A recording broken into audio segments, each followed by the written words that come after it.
Au sommaire de l'actualité, 2 journées portes ouvertes organisées par le Conseil national de l'Ordre des architectes de Côte d'Ivoire. Objectif, vulgariser les différents services offerts par les architectes du pays. Du 16 au 17 mai, les acteurs des finances des pays africains échangent sur les causes et mesures urgentes pour endiguer le surendettement de certains pays du continent. La paix est retrouvée au sein de la filière EVEA de Côte d'Ivoire. Toutes les micro-associations sont désormais réunies en une seule. Des précisions dans cette édition. Mesdames et messieurs, merci de nous rejoindre pour le journal. Pour la construction de votre future maison ou pour des édifices publics et privés, adressez-vous systématiquement à un architecte. Voici le message que veut faire passer le Conseil national de l'Ordre des architectes de Côte d'Ivoire en organisant depuis ce jeudi 2 journées portes ouvertes à son siège à Cocody.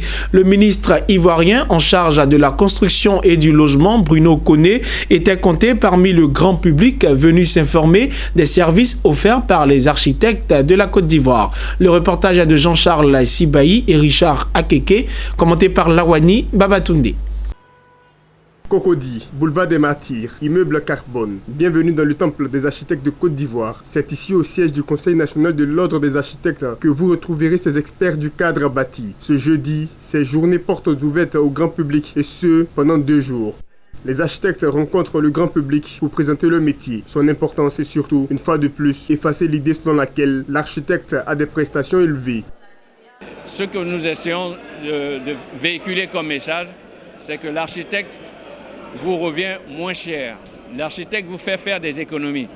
Beaucoup de personnes vous disent que l'architecte est très cher parce qu'elles ne souhaitent pas avoir quelqu'un pour les contrôler. C'est ça le message que nous voulons véhiculer. Si on vous dit que l'architecte est cher, c'est une contre-vérité. L'architecte vous fait faire des économies parce que souvent, les personnes vous disent « j'ai construit à tant de millions ». Mais ne vous disent pas combien de fois ils ont dû démolir pour arriver à ce produit-là. Et ce produit-là est supérieur au budget que vous avez prévu l'architecte. Donc, il vaut mieux faire un petit budget pour l'architecte et faire des économies plutôt que de dépenser plus sans avoir pris l'architecte et avoir un produit qui ne répond pas à vos besoins.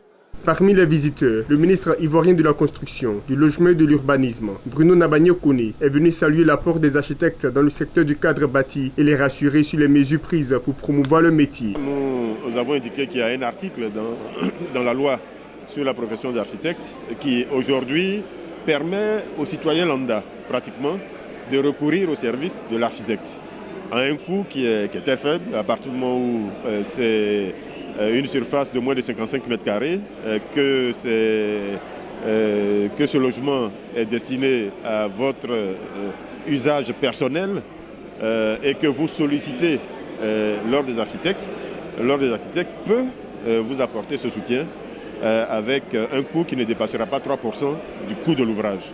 Je pense que c'est très appréciable, c'est dans la loi, donc il nous appartient à tous de faire en sorte que cet article soit effectivement appliqué. 2 jours d'échange des architectes avec le grand public, mais pas seulement, urbanistes, notaires, ingénieurs conseils et experts immobiliers attendent les visiteurs. Les experts immobiliers sont là parce que l'expert immobilier, c'est celui qui donne la valeur à l'immeuble, la valeur financière de ce que vous avez construit, aussi bien à la demande des banques que des tribunaux ou même de ceux mêmes qui ont construit leur maison. Donc notre présence ici est non seulement souhaitable, mais elle est exigée. Parce qu'en amont se trouve bien sûr l'œuvre bâtie que l'expert immobilier évalue après pour permettre au marché financier de pouvoir se donner une idée du coût réel de ce qu'a coûté ce logement ou cet immeuble voué à des activités. Nous sommes les collaborateurs directs des architectes. Quand ils font une conception au niveau d'un bâtiment, ils ont forcément besoin d'un ingénieur conseil pour les accompagner dans leur projet. Les journées portes ouvertes du Conseil national des architectes de Côte d'Ivoire se poursuivent jusqu'au vendredi prochain. Il se tient à Abidjan, au siège de la Banque africaine de développement, des assises de haut niveau sur les vulnérabilités liées à l'endettement des pays africains à faible revenu. Sont présents à ces assises les ministres des Finances des pays africains, représentants des pays bénéficiaires du Fonds africain de développement, FAD, et Association internationale de développement, IDA. 2 jours durant, du 16 au 17 mai, ils vont débattre sur les causes et les mesures urgentes pour endiguer ce surendettement. Le reportage de Mondésir Nascimento Djifini et Marie Chéri. Comment endiguer le surendettement des pays africains à faible revenu? C'est à cette préoccupation majeure que va répondre les assises de haut niveau organisées à Abidjan au siège de la BAD, Banque africaine de développement. 2 jours durant, du 16 au 17 mai, des experts de la Banque mondiale, de la BAD, des ministres de Finances représentant les pays bénéficiaires du Fonds africain de développement FAD et Association internationale de développement IDA vont débattre sur les causes profondes de ce surendettement. Aussi, sera-t-il question de proposer des mécanismes pour utiliser efficacement les emprunts consentis par le FAD et l'IDA. This forum that took place just last week, French Finance Minister Mr. Bruno Le Maire offered 5 principles for quality and sustainable infrastructure. Le ministre Bruno Le Maire de la France a présenté 5 principes pour avoir des infrastructures de qualité. Nous devons faire preuve d'imagination dans le financement des infrastructures, la transparence pour lutter contre la corruption, veiller à la qualité des infrastructures et une chose importante, entretenir une bonne coopération internationale. And very importantly, which is reflected here today, international cooperation. Never before has this been more important. À cette occasion, par vidéoconférence, Akihiko Nishio, vice-président chargé de financement du développement auprès de la Banque mondiale, banque initiatrice de ces assises, a adressé ses félicitations aux institutions qui ont appuyé l'initiative, celle destinée à fournir des outils efficaces de gestion aux pays à faible revenu. De même préconise-t-il son approche, l'amélioration de la gestion, une infrastructure de qualité et la transparence pour résorber la question de la vulnérabilité à la dette. Adama Kone, ministre ivoirien de l'économie et des finances, félicite la tenue de ces assises. Pour lui, les causes de ce surendettement résident aussi dans la crise mondiale et la dépréciation des thèmes de l'échange, d'où l'urgence de réfléchir sur de nouveaux mécanismes innovants pour pallier au surendettement. En dépit des efforts fournis aussi bien par les pays que par les partenaires dans le cadre du financement concessionnel, des difficultés subsistent. Ce contraste entre les financements concessionnels des banques multilatérales en faveur des pays à faible revenu et le rythme accéléré de la croissance de la dette de ces pays impose la nécessité de réfléchir sur de nouveaux mécanismes. J'apprécie donc à sa juste valeur les efforts du groupe de la Banque mondiale et de la Banque africaine de développement pour accompagner nos pays dans leur processus de développement. Pour la première journée de ces assises, les panels sont ouverts sur les thèmes financement du développement et la vulnérabilité de la dette. Les assises de haut niveau sur les vulnérabilités liées à la dette prennent fin ce vendredi.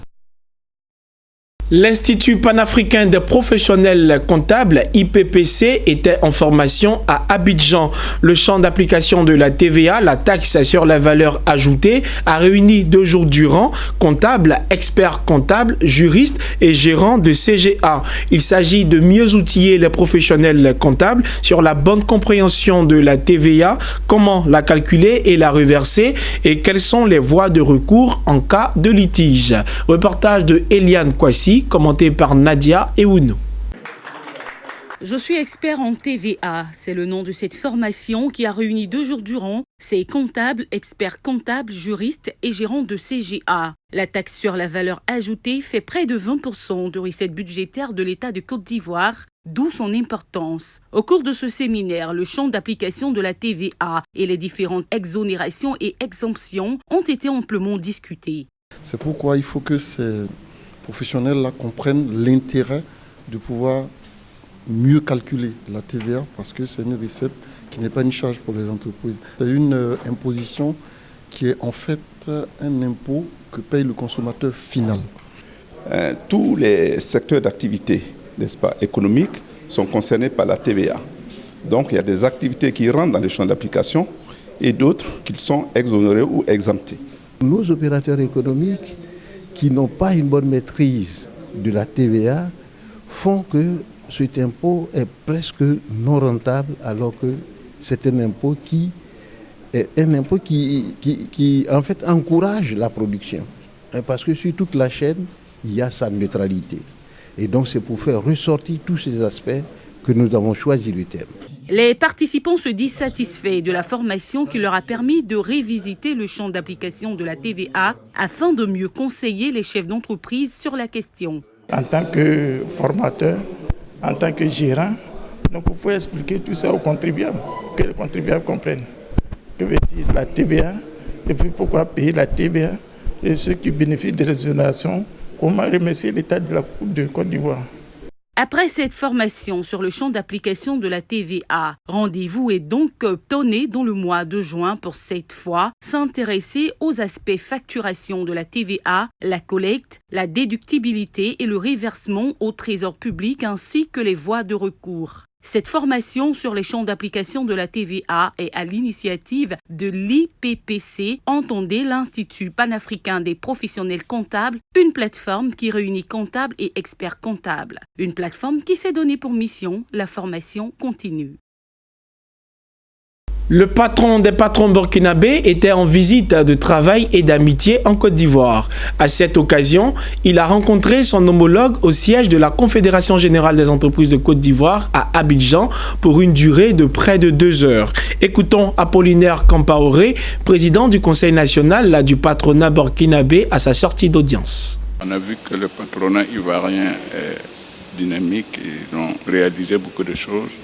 Nous venons d'être au patronat au Burkina, donc nous venons pouvoir collaborer et prendre les bons exemples qu'elles font. Bonne nouvelle dans la filière EVA de Côte d'Ivoire. On le savait depuis une décennie, mais les producteurs du caoutchouc ont fait la paix. Ils ont tous fusionné leur micro-association en une seule, la Fédération des OPA des producteurs de la filière EVA. Ils se sont choisis à l'unanimité un président. Hervé Bayon nous commente le reportage de Eliane Kwasi. Dans la filière EVA, la paix est enfin revenue. Les producteurs, longtemps divisés, ont fini par se mettre ensemble. Ils ont mis en place la Fédération des OPA de producteurs d'EVA de Côte d'Ivoire, FPH. À leur tête, comme président, ils ont désigné à l'unanimité Jules Dali. Cette Assemblée générale constitutive revêt pour nous un caractère particulier. C'est le couronnement de ce que les producteurs de la filière EVA, au-delà des divergences qu'ils ont étalées pendant près d'une décennie, peuvent rassurer la tutelle et tous les partenaires du monde agricole en bâtissant un compromis autour de leurs intérêts communs. Cette organisation des producteurs de la filière EVA s'inscrit dans le cadre de l'application de l'ordonnance du président de la République invitant les filières agricoles à se constituer en interprofession. Mais que de difficultés pour y arriver. Les OPA pensaient qu'avec l'ordonnance, certaines OPA allaient prendre le dessus sur d'autres. Donc il y avait un problème de leadership.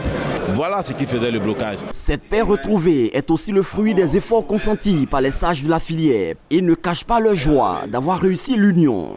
Grâce à tout ce que nous venons de faire ce matin, c'est-à-dire l'entente, nous allons avoir des réflexions qui vont faire de sorte que le caoutchouc ivoirien pourra être compétitif même lorsque les cours sont bas. L'union fait la force. Le président de la République a voulu que les filières s'organisent pour acquérir leur autonomie. Et je crois aujourd'hui, il y a eu des difficultés pour les véhicultures, mais aujourd'hui, c'est chose faite et nous sommes fiers. La création de l'organisation unique des producteurs de caoutchouc ouvre la voie à la mise en place de l'interprofession EVA. L'organisation professionnelle agricole, lorsqu'elle est renforcée, permet de mieux gérer la filière, mieux prendre en compte les intérêts des partenaires de la filière et de se professionnaliser. Aujourd'hui, où on a ce résultat, nous sommes sûrs que nous pourrons mobiliser des ressources pour les accompagner. Le collège des producteurs de caoutchouc pèsera pour 60% dans l'organisation interprofessionnelle de la filière. Et dans un esprit de consensus, les producteurs annoncent déjà une parfaite collaboration avec leurs partenaires, les usiniers. 1979-2019, 40 ans que le Rotary Club Abidjan Cocody continue de réitérer son engagement au service des couches socialement défavorisées. Le club service a décidé de célébrer ses noces d'émeraude à travers une variété d'actions concrètes sur une durée de 6 mois. Le lancement des festivités de ce 40e anniversaire s'est tenu mercredi dernier à Abidjan. Le commentaire de Lawani Babatunde.